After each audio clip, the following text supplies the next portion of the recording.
welcome back to Getting There, where we're always surviving, we're sometimes thriving, and we are just trying our best to make it. I'm Amanda, and I'm here with my lovely co-host. And I'm Ellie, and this podcast is produced by her campus at Loyola University, Chicago. So welcome back, everyone. Thank you for tuning in. It's been a minute. Today we're going to be talking about... Yeah, it's been a minute. We didn't want to leave that unacknowledged. So if you're coming back to listen to this episode, we appreciate you. We've just been having a rough time of it, honestly, which is, I think, what led us to talk about this topic in our episode. Amanda and I have just been, kind of falling behind. Not falling behind, but, we've just been having a tougher time getting things done with her campus because we're both kind of in, a mental health rut, I guess. Yeah, for sure. Would you say that's accurate? Yes, that is definitely accurate. Yeah, so today we're going to be talking about a very important topic, and that's therapy. And I think therapy can be a really great tool for many different things, but there always seems to be, such a stigma around seeking help from a therapist. I think the stigma is that if you seek help from a therapist, there's something, very extremely wrong with you, and that isn't really the case. So we just want to try to interrupt that stigma a little bit with a conversation about how great therapy can be and really just where to start if you're looking to begin going. So I know we talked about this the other day, Amanda, but can you share a little bit more about your experience thinking about getting into therapy and what kind of pushed you to do that? Yeah, so that was part of the reason that I kind of wanted to do this episode, was because I think we each bring some unique perspectives to this, because I have never been to therapy before. Yeah. And I have had lots of friends who have. I've had family members who have. And I don't really know exactly why I haven't. I think I've just been not scared necessarily. It's just something that, it's another thing that I just keep pushing off in the back of my mind, I'll get to it eventually. And here we are, right. 20 years old, junior year of college, still have not gotten there. So I am actively searching for a therapist in the Chicago area at the moment, just because, as you said, we're in a bit of a mental health rut, and I just think that that is kind of what I need, just to have an outlet for the kinds of things that I've been feeling. And I just, definitely. I think it will be helpful. I've kind of been discussing it with a lot of different people, and they all have been very supportive of it. So that's kind of where we're at the moment. That's but great. I'm almost excited to go, which is not something that you would typically expect from someone who is that sounds like the most adult thing I've ever heard come out of your mouth. I'm excited to go to therapy. Yeah. It's so funny. I just know that just because, like I said, I've had lots of friends and family members who have gone and have had really positive experiences. I just know that it's gonna help. Yeah. So I'm optimistic for sure.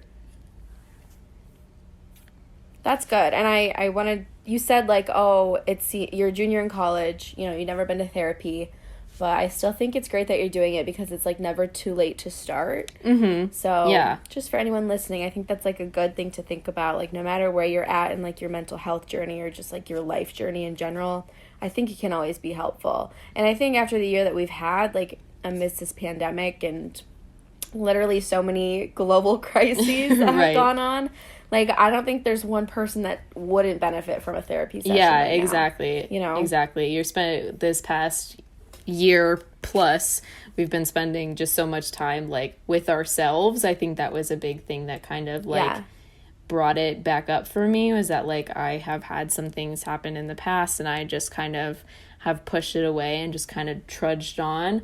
But I think having all of this time with myself has really made me realize that I don't have to just deal with this. It's not something that I just have to accept and move on. I can have valid concerns and talk to somebody about it. So right, you don't have to keep pushing things down and distracting yourself. You can actually work through it, which I feel a lot of people avoid. And I think the pandemic has definitely made people have that similar experience where they spend so much time with themselves, and then they realize maybe I have past traumas that I really haven't addressed, and they're actually affecting me and manifesting in my life in XYZ ways, and maybe that'd be beneficial to work through. Right. So I know for me that happened too. Yeah. not saying the pandemic is a good thing, but maybe there are some good takeaways from it.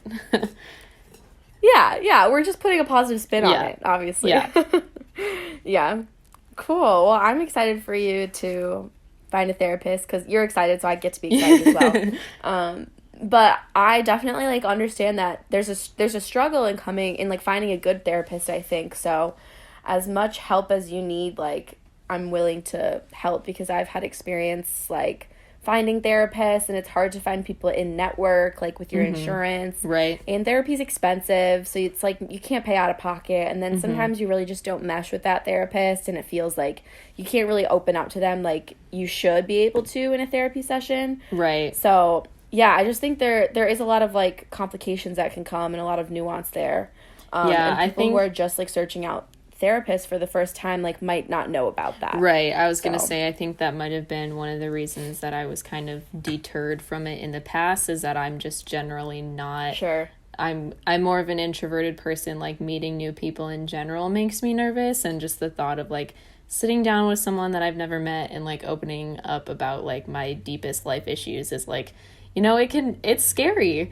And I think that's... Oh, for sure. Yeah, and that's definitely I think is a concern for a lot of other people as well. But yeah, I think it's just gotten to the point where I'm ready to face those things in order to proceed with my life essentially. Right. I love that. No, but there is a huge amount of vulnerability that comes with being in therapy, and it sucks because I never want to be vulnerable either, but then I'm I know if I want to get the most out of this therapy and get my money's worth, because it's expensive, my insurance money's worth. Second of all, just get the mental clarity and all of the growth and healing that I need. You have to be to some extent vulnerable and kind of face all those fears. Yeah, definitely. It is super unfortunate really that there is a monetary barrier for a lot of people. It is... Yeah, I agree. It's so unfortunate because you were saying, anyone can benefit from a therapy session regardless of where you are mental health wise. Anyone can benefit from it, and so it is really such a shame that there are monetary barriers for some people, and that is what is limiting. I just thought that was an important point to bring up, that we can say, everyone should go to therapy all we want, but it's really unfortunate that it's just not possible for some people. Yeah, and not to get too political, but I think that just shows the real faults and failures of our healthcare system here. Oh, definitely. Because I feel a lot of people in low income areas, their demographic is just different, and they have different life experiences that really could be helped with therapy, and they're the people that aren't getting it and could benefit the most. And I just think that's messed up how that works. Yeah,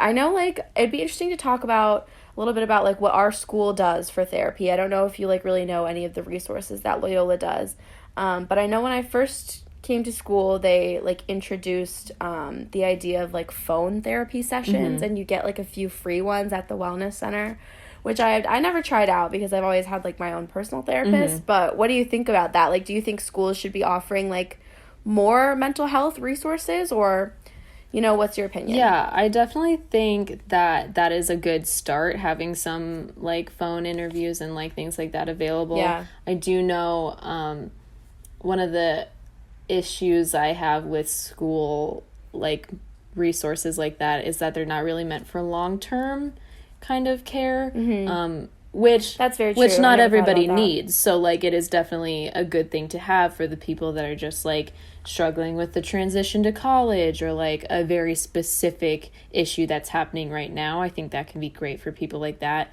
But like I said, if you're only getting a couple sessions for free, or they might not even be available to help you, and once you graduate college, that resource won't be there for you anymore. So I think it's definitely worth it to look farther outside of school resources for more long-term things, which is kind of what I'm doing at the moment. I thought about starting at Loyola's mental health services, but I knew that I wanted something more long-term anyway.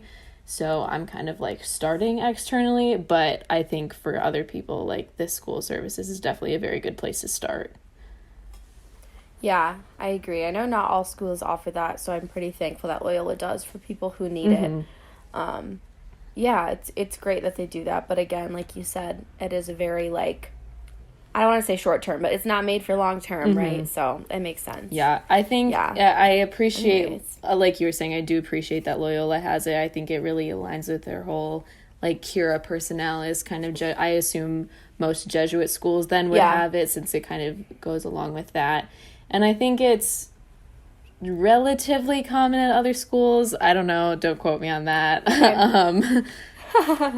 I was like, well, I can understand why our tuition prices are so high if they don't have this at other schools. Like, that makes sense. Anyways, so one question we just wanted to talk about is like, why do people go to therapy? And just maybe discuss a little bit of the benefits. Like, I am open to talking about just the benefits that I have gotten from therapy, and, you know, we can just have an open conversation about that. One of the big things that I think is best about therapy is that it is professional help. Like, I've had friend experiences in the past where I've tried to help people be that support for someone when they're going through a really like rough time mentally and like maybe struggling with depression and anxiety and that kind of thing. Because I've experienced it myself, so I always want to be there for people, but it does come to a certain point where like your friends, like just your school friends or like a parent or something, only has so many resources they can give you. Like a professional needs to step in at some point if it, goes to that level.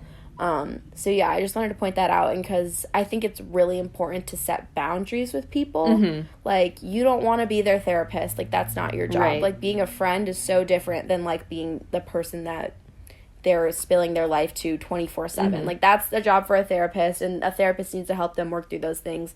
You're going to be there on the side to support them through it. You know what I mean? Exactly. I think along the lines of that too is that a therapist and a professional is a good like neutral third party. Like, if you're going to your friends or your family members, like, they're obviously they're gonna have like a biased opinion, right? They're obviously gonna root for you and try to like be there for you in any way that they can, which like of course is great. But I think obviously I have no experience with this, but like therapists, they'll tell it to you straight. They'll be like, listen, like, maybe this isn't the best thing that you are doing for yourself, whereas like a family member would just be like, oh, like, yeah, for sure. Oh, for sure. Yeah, I mean, I think like my therapist personally, I know she's rooting for me. Like, she wants to be on my side, but she'll call me out at the same time, and she's gonna be like, no, like, you're using like this really bad coping mechanism in this situation, and maybe we should work on that. And I'm like, okay, girl, I see you. Yeah. I hear you. And like you were saying, with people that aren't professionals, like, maybe they could give you some advice that could be really terrible.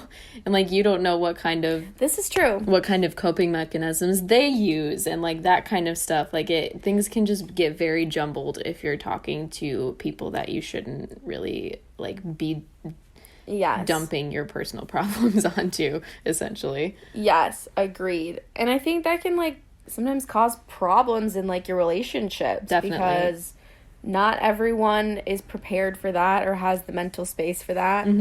Not to say that like talking about your feelings and your emotions and mental health is like ever a burden, but it's just nice to be conscious of it, yeah, for sure.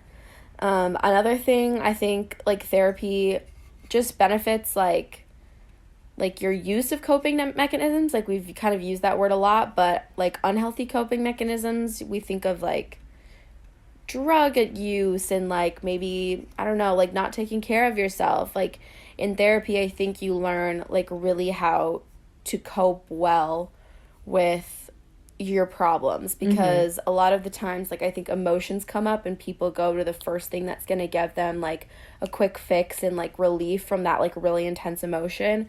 And I think one thing therapy has taught me is like how to ride out that emotion and like acknowledge what's happening to me in real time, so that I'm not just going to go to like the worst. Like, for me, it's eating disorder symptoms. I know we've talked about like my experience with that in the past. So for me, like, I will jump to a symptom first before I'm going to choose the healthy choice.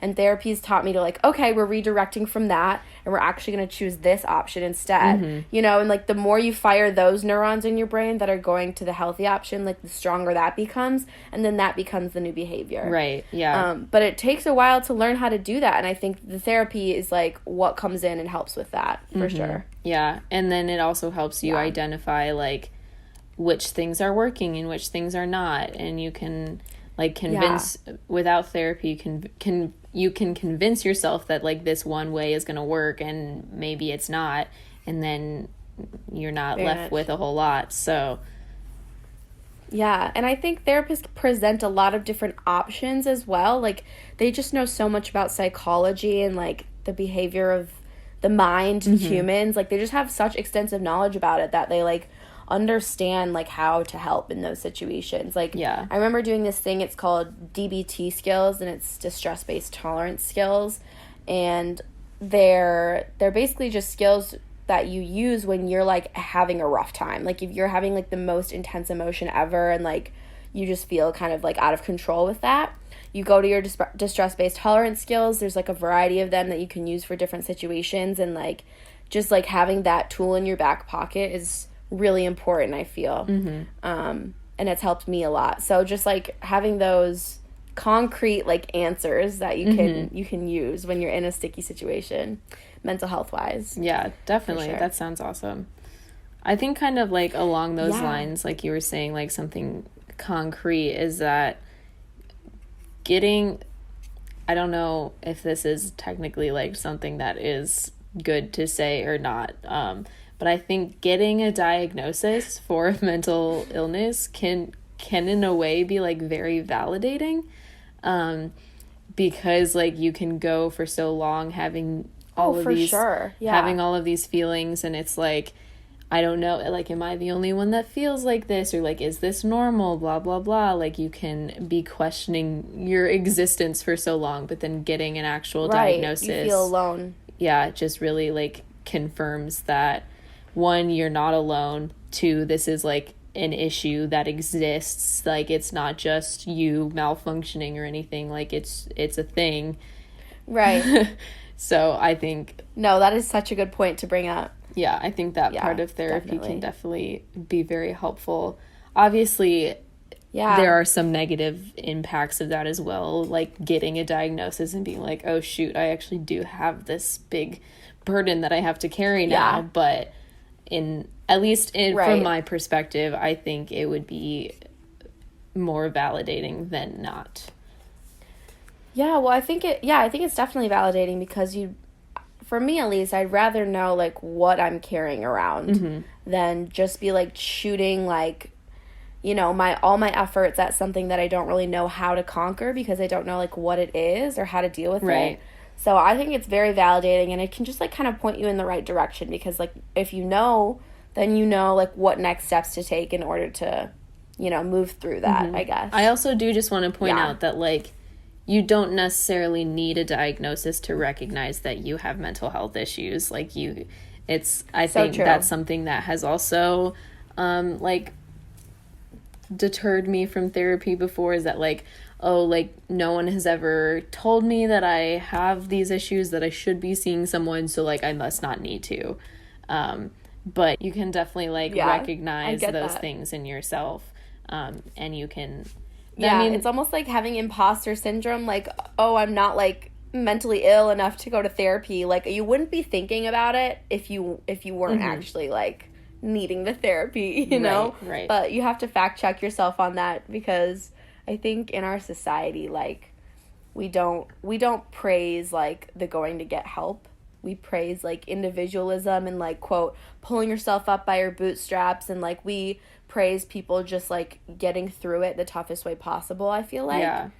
And not the opposite. So I feel like that's maybe part of why there is such a stigma around mental health. I was about to say that, applaud that. Right. Yeah. And kind of along those lines as well, like, people think that you need to have a mental illness to go to therapy, and you don't. Like, you can just go and just have someone to talk to without having like a super serious diagnosable mental illness. So I think that's another For sure. another reason that that people can be deterred and things like that. Yeah, definitely. There's this, like, I'm in like a group therapy that we like meet like once a week, and like one of the people in group therapy always says like, you know, others shouldn't worry about like who's in therapy. They need to be worried about who's not in therapy, because the people in therapy are going to therapy to deal with the shit from people that aren't in therapy. Like, that is the way things work sometimes. Yeah. It's so funny when she says that. It just reminded me of it. But yeah, I totally understand how people can get deterred. But I think it's validating to go and to have someone listen to your problems and like literally just say, I hear you. Yeah. Like, I know how hard this is for you, even if they don't have like a solution right away. Yeah. That's another thing about going to like your friends or your family members or something, is that they might try to search for solutions for you and try to think of things that you can do, and it's like sometimes that's not what you need. Sometimes you just need someone to be like, yes, these are very valid feelings that you're having. Yeah, I think I'm so guilty of that, because like immediately when someone comes to me with a problem, I care so deeply about them. I'm like, I want to fix it right away for you, because I don't want you to go through something hard. And I've tried to get in the habit more of asking like, do you want advice right now, or do you just need me to be here? Mm-hmm. And I think that kind of helps clarify like what my role is going to be in that situation. That's a really good question to ask, because I'm definitely guilty of those things as well. It's just trying to immediately come up with solutions, and it's like, or I think one of my ways of like supporting people is like trying to find a story of my own life in which like similar things have happened, but then that can be like misconstrued as like making the conversation all about you, and it's like, that's not what I'm doing. I'm trying to help. But yeah, definitely. Yeah. That's a good question to ask. Like, do you want advice? Do you want a personal story? Or do you just want me to listen? Yeah, you get A, B, C, or D, all of the above. Like, take your pick. I love that. No, my mom is so guilty of that too, because I come to her with a problem and immediately she has already thought of 5 solutions, and I'm like, Mom, like, you can just like give me a hug, just tell me that it's okay, like that's all I need to hear right now. And then she's like, okay, I know, I'll do better next time. And I'm like, you're good. But having like that open communication is something that I learned through therapy, and so that's something that I like try to practice with her now. So it's important, and it's helped our relationship. Good. For sure. I love to hear that. Yeah.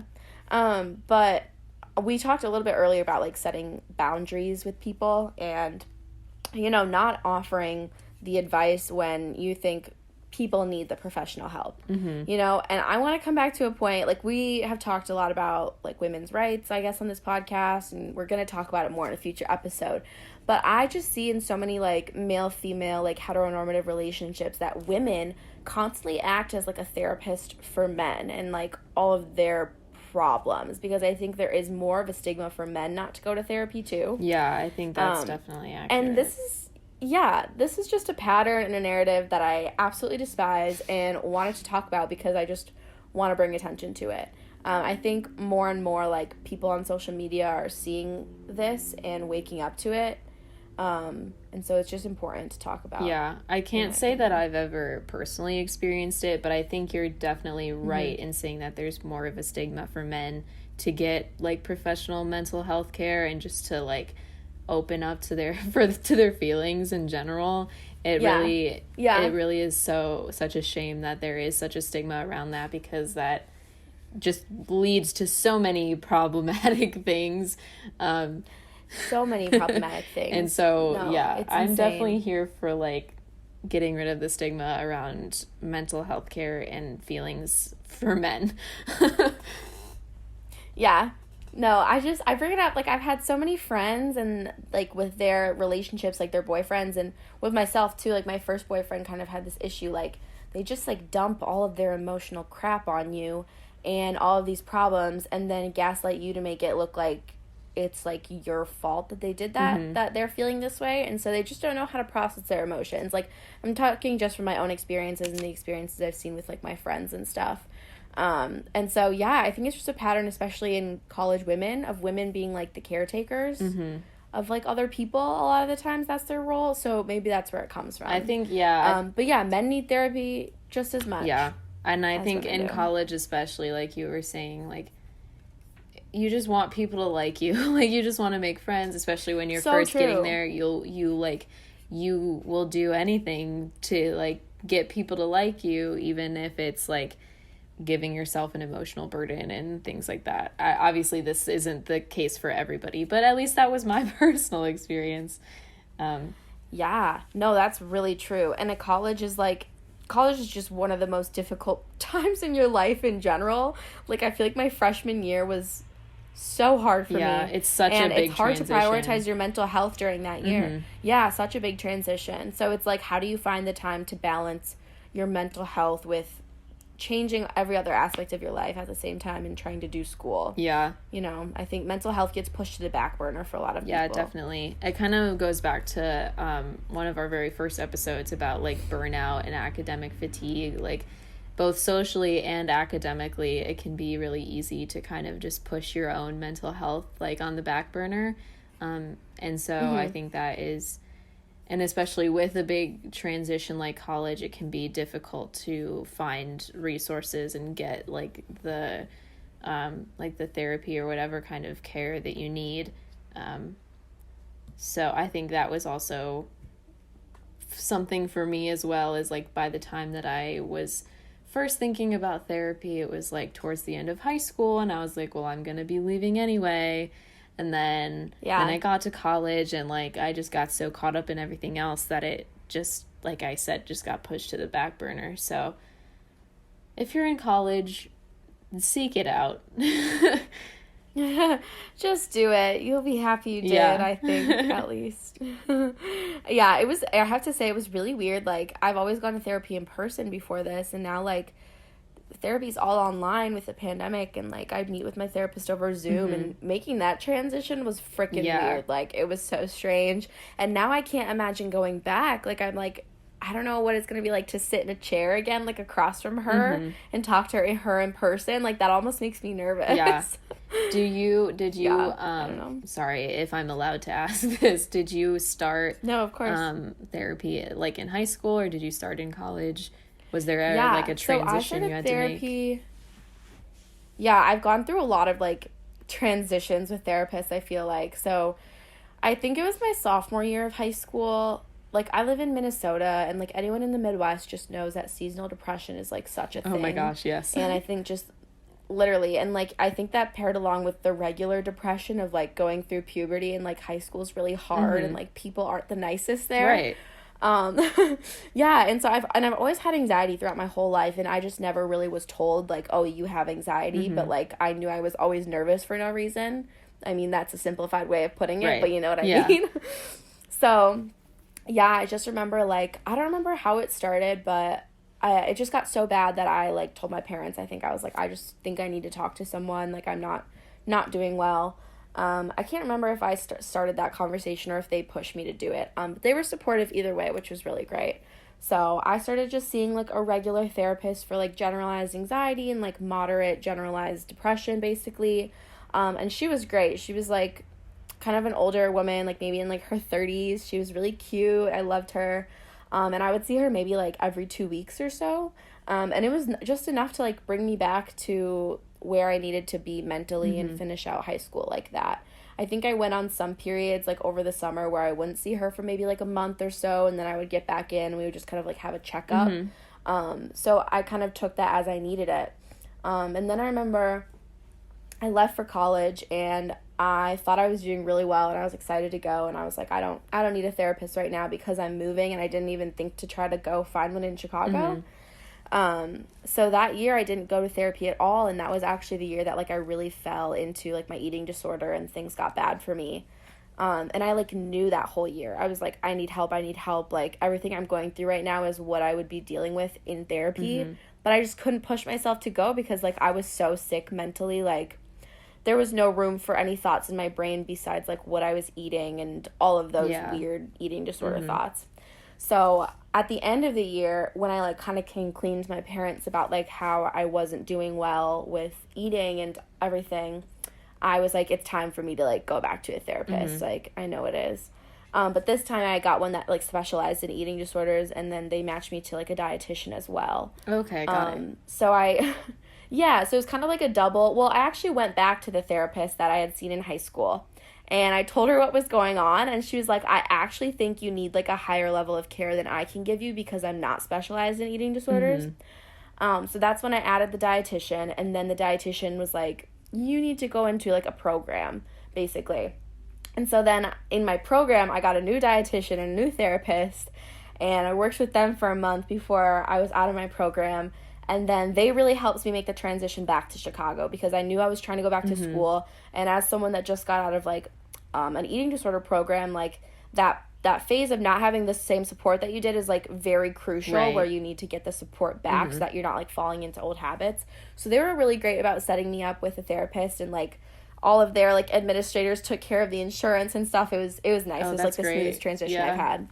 Yeah, and then I met with a therapist in Chicago for a year, and then when I would like go home for the summer, I would meet with my therapist in Minnesota, and we like switched off. Okay. And then I don't want to say abandoned, but there's this, I just like, one of my therapists moved to like a different state. She moved to Arizona.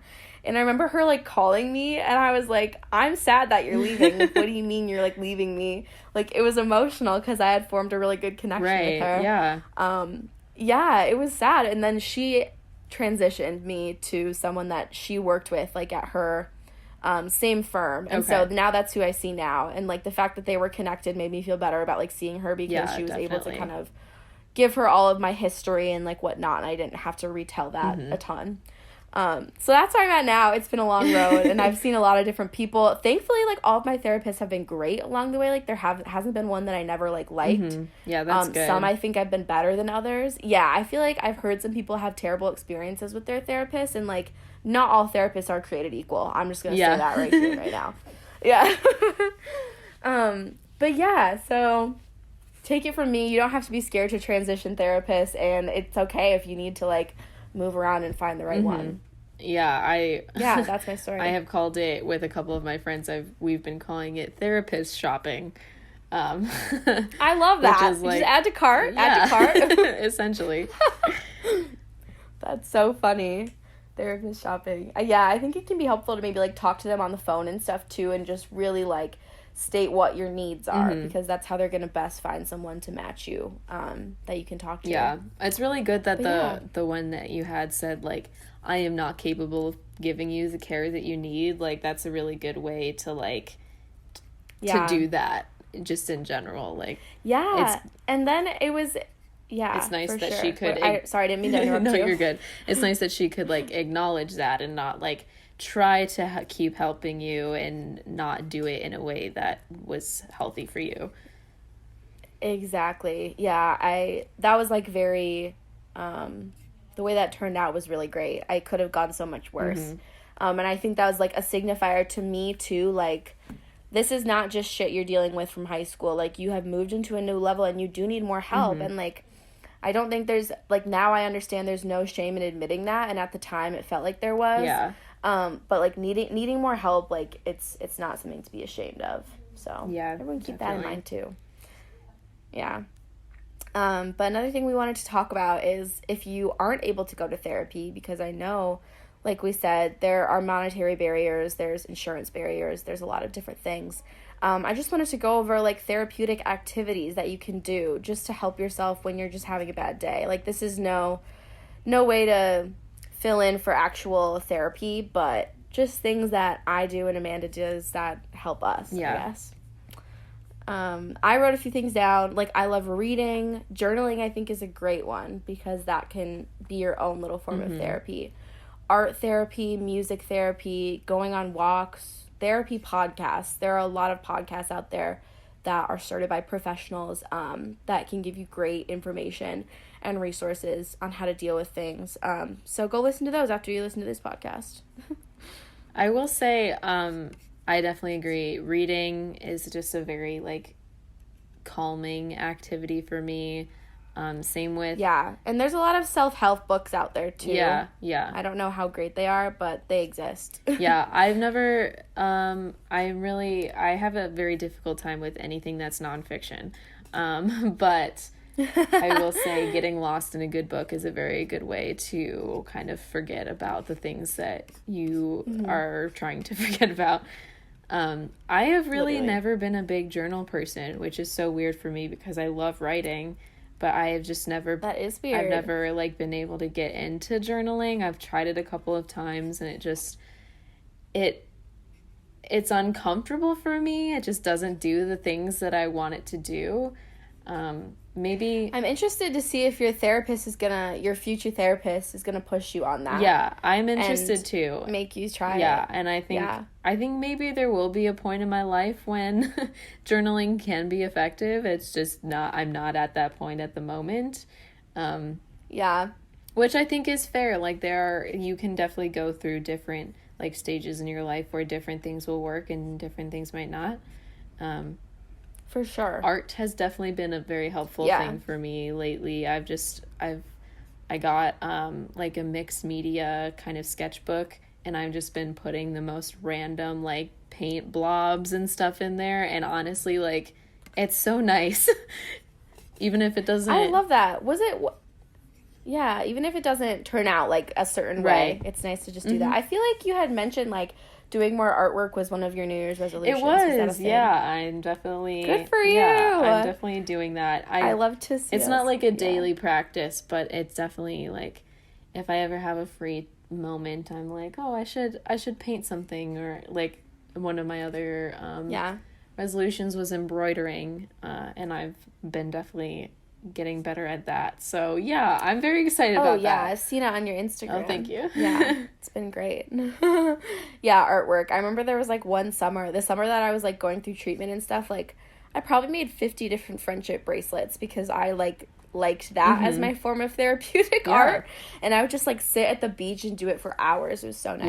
Yeah, I will say, like, as much as I love reading, it is really nice to be able to like do something with your hands. I baked bread the other day. I was feeling very overwhelmed, and I said, you know what, I'm gonna need some bread, and so I did. Oh my god, obviously stress baking is a big thing for me. I'm like, I have responsibilities, let me just put some cookies in the oven first before I get to those. It is, I will say, like, so it's very helpful for me personally. Yeah, and then you have a snack to get you through. You have a little treat to get you through. Absolutely. Stay tuned to our future episode where we talk about cooking as a college student. I'm so excited. Baking is included in that as well. Yeah, Amanda's very excited. If you guys don't follow her blog, you should definitely do that because she posts the cutest things. Oh, thank you. That she makes. At A on her way. Yep, that's me. On Instagram. Yay. Cool. Well, oh my god, my dog is, he's looking at me. Oh, I love you. Okay, I'm coming. He's so cute. Okay, well, thank you for listening, everyone. We hope that this episode gave you some good tips on how to start going to therapy, how to go through the whole journey of finding a therapist, just really anything related to mental health. Yeah, I just want to emphasize, we really appreciate you for listening. Oh, sorry, I cut you off there. No, go ahead. I just want to emphasize, too, that, like, mental illness is nothing to be ashamed of. We're destroying the stigma, starting right here on this podcast. Just kidding. I wish I had that power. Yes, we are doing it. But definitely. And that is not to say that, like, you personally, like, whoever's listening to this, have to be open about your experience. Like, I think that puts pressure on people. Like, no, you don't have to talk about your own experience if you're not comfortable with that. But just know that there should be no stigma, and we are breaking it. Just know that you're not alone. Your feelings are valid. You're not alone. And you're loved. That's all I gotta say. Yeah. Oh my gosh, you're so loved. Yay. All right. Well, thank you everyone for listening. Again, I'm Ellie. I'm Amanda. And this has been Getting There. See you next time.